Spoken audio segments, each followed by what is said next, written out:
Hi everyone, and welcome to a special edition of Political Forum.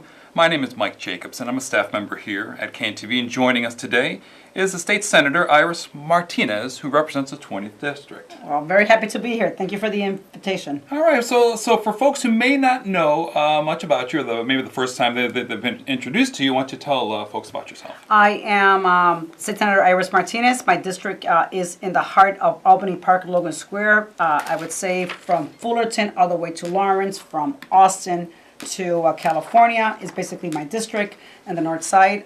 It's a very it's a great district, and there's a lot of working class families. We have a very vibrant community. As you know, Logan Square is really rocking, and I'm very proud to be their leader there. So how long have you been in office, and what are some things that you're most proud of? Well, I've been there for 14 years. I just finished getting reelected. To all my voters, thank you very much. Getting reelected again. I am very proud because of the work that I do, because I deal a lot with actual constituency services. I have a lot of great non-for-profit organizations that work closely with me, that are the pulse of my community. They come back and tell me, Senator, this is what we're working on, this is what we need. We've worked on so many issues, on daycares, after school programs, the arts. I have a very artsy district, which I'm very proud of. So, there is a lot of good work that we have done collectively as a whole. I can never say that I am. It's always about us and what our community needs. And the fact that they're very involved with me as far as letting me know what they need and, what the services that they are looking for from state government, and and I'm that voice for them down in Springfield. Let's just show people quickly how they can contact you and where your office is located at 2921 North Milwaukee Avenue. Phone number 773-278-2020. You also have an email address, which is ilsenate20@sbcglobal.net, and people can also go to your website, where they can find out many things about you, including signing up for your newsletter, what you're working on, things that are just important in the district, correct? Absolutely. I mean, we try to have a newsletter out, every 2 or 3 weeks, just to make sure that they're updated during the course of session. We're also very much involved in making sure people know what we're working on down there, and especially when they want to be able to, state their support or no support for the particular bill. I listen very closely to what my community wants as far as bills that are being right now being debated, and I love the feedback of my community letting me know if they're in favor or or not in support of a certain legislation because they feel they could be affected by it. So that to me is very important, that we stay connected to our communities and making sure that their voice are the ones that heard, not my voice. So, all right, now let's dive into it, right? So we're the recent coming out of the elections, the presidential election, and so we have President-elect Donald Trump. And so a lot of people, I want to get your take. What are people telling you before I pipe in? What are people telling you? What are constituents telling you? Well, you know what? I've had it's been a very mixed feeling. I mean, we know that we can't change the outcome of what happened. I mean, that's something we're going to have to live with it for the next 4 years. I really believe that there's many, especially in my district, the Albany Park area, where we have a lot of immigrant community. They're very nervous. They are very worried about the future based on the past rhetoric of the candidate at that time. Now he is the president-elect. And I think many of our young students, undocumented students that right now are in universities, are nervous about the DACA and DAPA, situation going on a federal level, and how does that affect them. I've got a university, Northeastern University, in my district, on the cusp of my district, and we have a lot of students that are there, and there's a lot of young men and women that are nervous about their future, and so again, it was an eye shocker for many of us. Many of us feel like wow, is this a bad dream? Am I going to wake up from it? What I can tell my constituents is we have to be patient. We have to just wait to see one time, he takes office, and see what if that rhetoric of that he had as a candidate continues now in the Oval Office, or will we see another individual who now has to work with government, who is government right now, that has to work with the Congress. And so I'm hopeful that that if he's so pro-business, like he's always said, and he talked about how making America greater. I think America's great. It was always great. But the fact that, we have a businessman, now in presiding over this nation, I am, I'm hopeful that there's, that something positive will come out of this, and that people can rest, at least calm themselves as far as the anticipation of what awaits us. You mentioned rhetoric, because one of the things that really stuck out for many people in this election was Donald Trump saying that he's going to build a wall. Yes. And serious about it, and Mexico's going to pay for it. And people are like, is it true? It's not true, and that's really scary.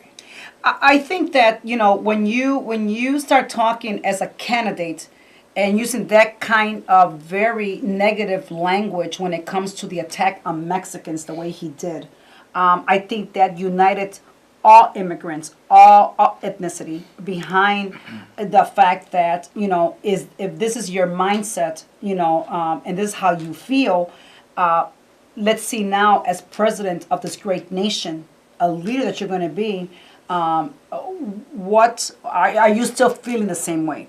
I think that people are just nervous about that. How as a president are you going to deal with 11 million undocumented, individuals that are in this country? How do you really look at building a wall, only around one country that they feel, and so again, it's all this rhetoric that I really believe was, and I hope that it was just a campaign and that it doesn't resonate, in going into the White House. I really believe that there's many, and we saw it during the campaign, how many even Republicans were a little bit standoffish about those rhetoric. So I'm hoping that, as the president who has to work with an existing Congress, that those members that are in there that were a little bit hesitant about embracing him and his rhetoric will actually work in making sure that he understands that when you attack, an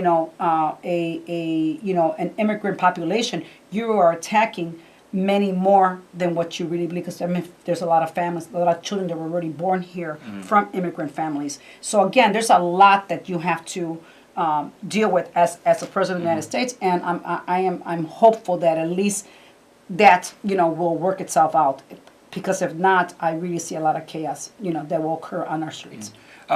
Economically, the president-elect was mentioning that he's going to bring jobs, and one thing that also he was talking about is improving infrastructure, roadways, bridges. And I know that's something Illinois that perks some ears, because that's needed, right? Absolutely. As someone that works in Springfield, and we talk about the infrastructure and building roads, especially when it comes outside the city of Chicago and downstate. I mean, they're very important. Those roads are very important. Just to make sure that we, for transportation, for, in import and exports, those roads are being used. So again, there's a lot of dollars that need to be brought into the states through the infrastructure, through the Department of Transportation in Washington. How important that is, rail, global. I mean, as we continue to grow as a nation and grow as a state, we need to continue to invest in our infrastructure, because that's the only way we're going to continue to have a very stable state. But more important is that we can continue to involve transportation to a level where we can continue to be a global state that works with outside from the United States, works with imports and exports. So I think it's very important for the state of Illinois to continue to invest in the infrastructure of the state. If you're just joining us, welcome. We are watching a special edition of Political Forum. My name is Mike Jacobs, and I'm a board member. I'm not a board member, I'm a staff member here at KNTV. And joining us is State Senator Iris Martinez of the 20th District. So now let's switch gears a little bit here. In Illinois, right, and talking about, there's a lot of similarities here. You have Donald Trump, President-elect, who is a businessman, now leading the country. In Illinois, you have a businessman, Bruce Rauner, who's now the governor of Illinois. Are there similarities did you see between? Is there anything then you could possibly take from that?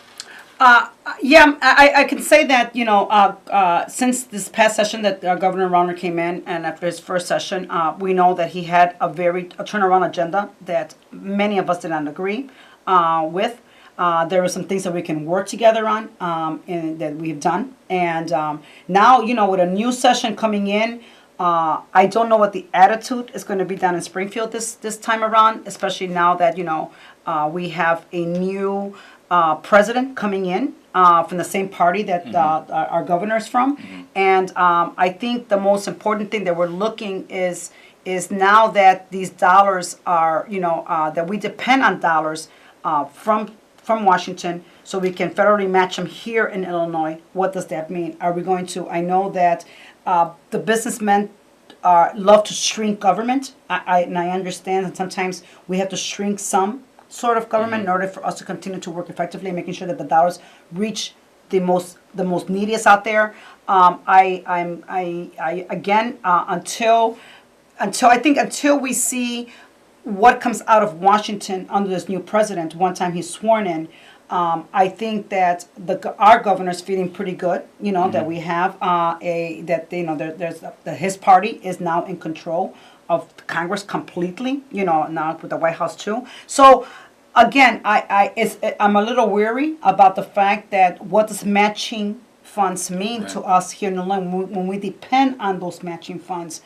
So I am a little weary about that. But you know what? But as one of 59 senators, we have to really ensure that we get the very most that we can out of Congress, and especially when it comes to down here to Illinois. But more important is we want to produce more jobs. We want to produce more, much more out there when it comes to business.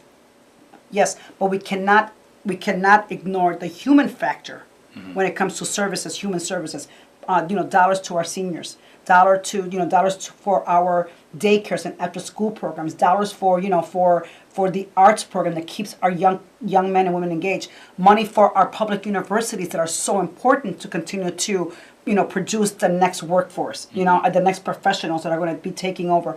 And so there's a lot of weariness around the subject about how our dollars going to flow now when we have a president and two business individuals that really don't care too much about government and how it's run and how they want to just continue to shrink by cutting. And again, that can really be disastrous for the state of Illinois.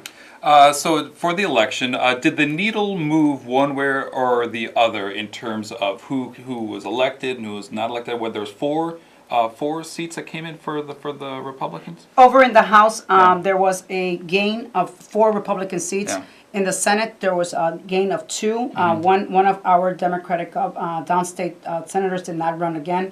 There was no emphasis put on that, and it was a very Republican-leaning city, so district. So the other one, unfortunately, we lost a great senator, and he's going to be replaced by a Republican individual. So we lost 2, but we're still in the Senate. We are still in supermajority control. In the House, just a control, control, but not a supermajority. So now moving forward, looking at 2017, I know we're looking at budget, we're looking at pension, criminal justice reform. So is this one again? We'll wait and see, because is that where we are right now? I think we have to wait and see. I think that with the change, at the federal level that we were having that took place on Tuesday, we have to wait and see. Again, we saw a candidate that was very, very divisive out there. Was full of very negative rhetoric. The last couple of days, we saw a much more subdued, president-elect, which, that to me maybe is an indication that he's beginning to understand that you are no longer, a candidate. You are now, a president-elect ready soon to be, sworn into, as the 45th president. So I think it's a waiting game still, because again, for us in Illinois, we depend on federal matching funds for our revenue here. Right. So again, when it comes to cutting programs, and we've seen this under our governor right now about cutting, and we have a stopgap budget only in place for 6 months because of the turnaround agenda. So there's a lot of work that I think we're going to see coming up, but I think until that tone is that we're going to continue to work and keep moving forward and making sure that we get as much as we can for the people that we represent. But, on a federal level, we have a new scenario that we have to wait and see what happens there. What are your constituents telling you in terms of the budget? And you just mentioned like cutting of programs, services, social services, and the like. Are they worried? What are they telling you? Absolutely, I think everyone's worried. Republicans have not been much of a very pro. They've never been very, very pro in favor of government, programs that take care of, the middle class, working class, the individuals that depend on daycares so they can go to work, that depend on after school programs so they can continue to, bring food to the table to their children, public universities that depend on dollars to continue to cater around the students that they are servicing in the universities. So again, there is weariness out there right now about what should we expect, and I think that has everybody a little bit anxious about what to expect. But I think our biggest concern is going to be the federal dollars that come down and how scarce are they going to really be if we have a businessman at the top that really believes that we should eliminate, all these government, subsidies out there, that we, privatize as much as we can, that for us to get rid of unions, there's a lot of things that we've seen here in Illinois in trying to, destroy our unions, and we've been very much, we have fought that. We have a man at the top now in the federal government when he gets sworn in that is not very union friendly either. So again, there's a lot there's uncertainty because we just don't know what the tone's going to be now. So that to me is, a little bit, of the. We wait, what are we doing in the meantime? So. Again, so if you're joining us, my name is Mike Jacobson. I'm a staff member here at KNTV, and joining us is State Senator Iris Martinez. I'm going to just quickly show people exactly how to get a hold of you. There's an address at 2921 North Milwaukee Avenue, phone number 773-278-2020, and they can also email you, and you have a website at senatorismartinez.com. So looking at 2017, what are some things that you're looking at in terms of agendas, anything that you're focused on? Well, we're right now we at least the Caucus, the Latino Caucus, we have a big conference coming up in the very near future where we're going to be gathering with people and talking about these issues, these issues from across the state. So I think that's something important that it kind of sets our tone as a Latino Caucus member of a 15-member part of the General Assembly about the issues that surround our constituency, our concerns when it comes to programming and everything else.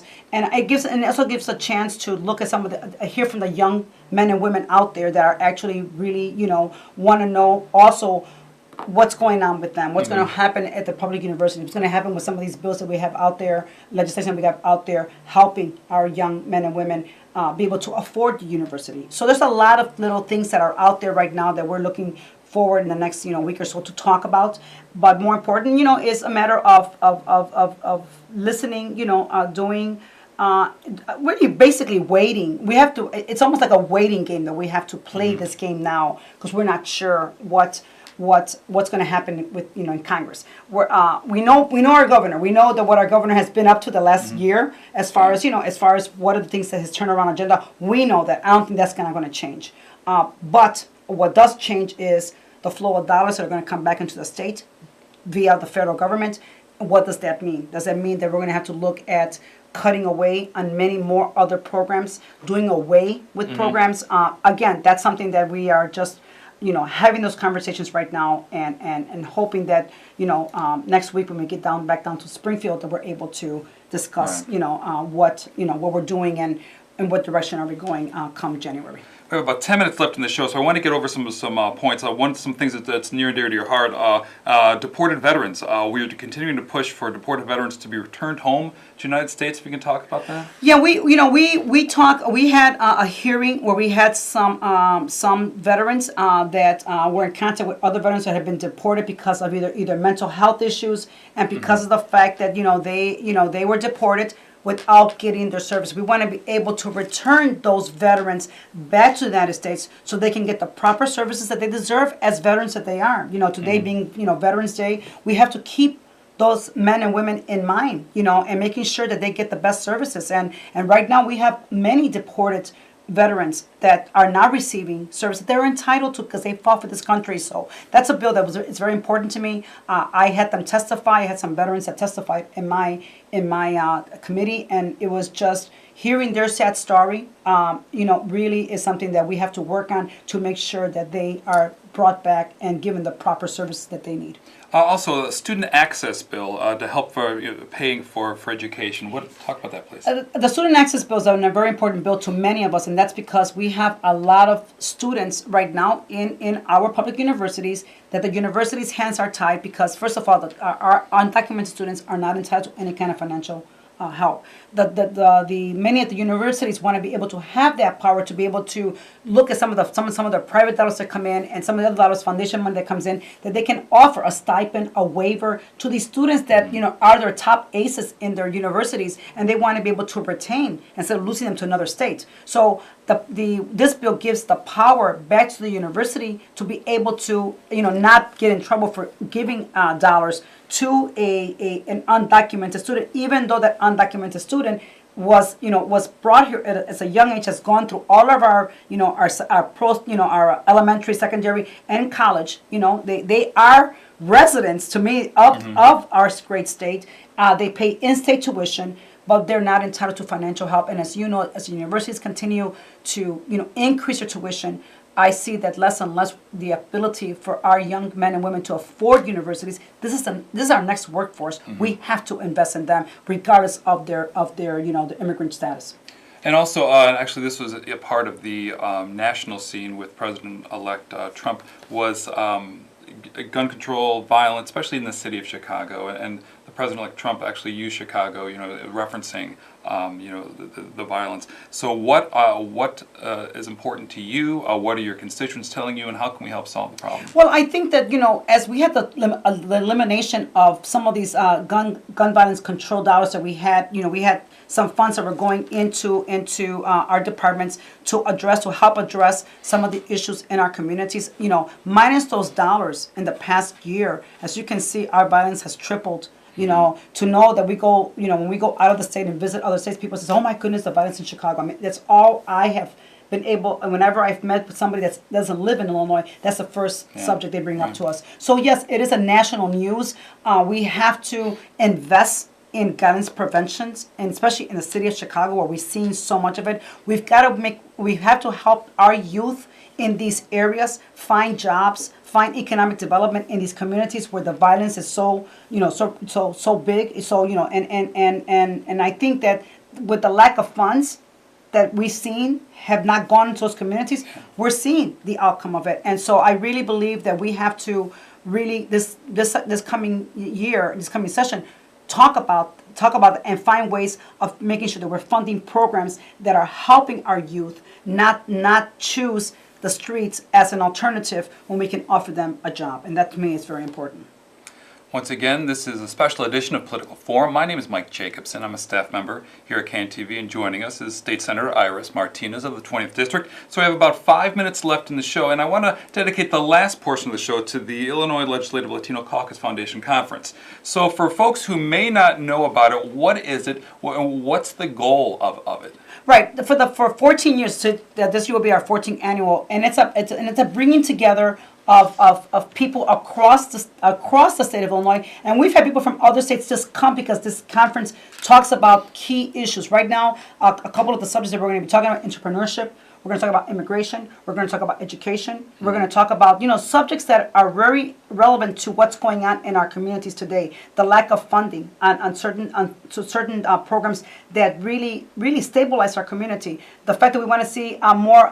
There's going to be a lot of conversation around energy, about what we can do and contribute because of the climate change out there that we have to address. That it's not something that's on the boogeyman. It's a reality of it. The energy folks are going to be sitting there. We have all the top energy experts to sit and talk about how we can actually participate and when it comes to energy, what we need to do our part to make sure that we can continue to, to help in the climate change that we're seeing. So those are some of the subjects and so people come here from these experts on the subject about creating jobs or creating your own businesses, on education, how we can continue to move, dollars, talk about dollars for education, immigration, how we can, continue to work, especially now with this, with what's going on in the nation. And so there's a lot of great panels that are being put together, where some of these subjects are going to be, and you can participate and be part of it. And also the scholarship program that we have, making sure that our undocumented young men and women have an opportunity to apply for some dollars that we are able to raise privately to give to them. Does it then catapult you and the elected moving into 2017? Because it's really an opportunity, once again, to really talk about the issues in front of the constituents who really are interested in the issues. Is that correct? We have, every year our numbers have been drawing a bigger crowd. We're up to over 1,500 people that show up on that day, and it is really amazing to watch people's interest and wanting to talk to us individually or as a group and ask the questions and raise the concerns that we need in order to be able to move that needle in Springfield and talk about these issues that constituents, we're not making it up. Our constituents are actually talking to us about it, and this is what we have to do and bring it back home to the Capitol and apply those those conversations to what really matters, and those are dollars that are coming back into our communities to service and take care of our constituents. So I just want to show people here. I'm going to go to the web PC how you can get more information about the Illinois Legislative Latino Caucus Foundation Conference. If you go to illcf.org. Then you're going to find out a lot of information about the conference. You can learn about the conference brochures and all the different type of events that are going to happen at the conference, and even wrap-ups when the conference is over. And also there's a phone number, which I wrote down on my piece of paper, so I really can't show it to you, but if you got a pen and pad, please grab it now. It's 224-366-8512.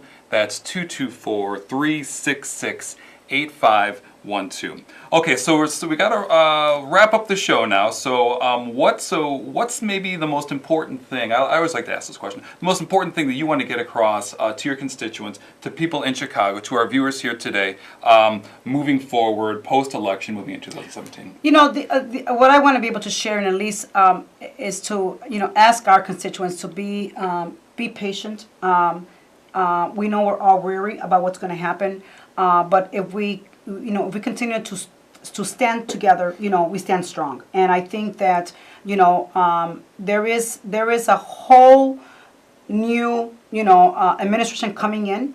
The anticipation of not knowing what to expect. I really want to at least let my constituents know that we're going to be very, we're very observant. We're on it. We're going to work as hard as we can to make sure that we continue to move our communities forward, making sure that at least for the undocumented constituents that I represent, and especially in my district, it's like a melting pot in the Albany Park area. I want to just let people know that they just need to be, very, very patient about, the future. But know that we have people like myself and many other legislators that are very concerned, and that we're going to do whatever we can to bring comfort, to be able to be that voice, to bring these dollars, and hopefully we're going to depend on our Congress delegation to continue to make sure that they keep Illinois in mind when they are actually out there debating and looking at dollars and how the dollars are going to be spread out. So I'm hopeful, and I want my constituents to be hopeful that we are going to live in a better country, continue to live in a good country, but hopefully with a business aspect to it. So we'll see. All right, so I'm going to quickly show the way that folks can get a hold of you with your address and with your phone number, 773-278-2020. And you also have an email address at ilsenate20@sbcglobal.net. So once again, I want to thank you for joining us today. And I want to thank you for tuning in. Until next time, you can always catch Political Forum on Wednesdays at 7 p.m. right here on KNTV. Have a good day, everyone.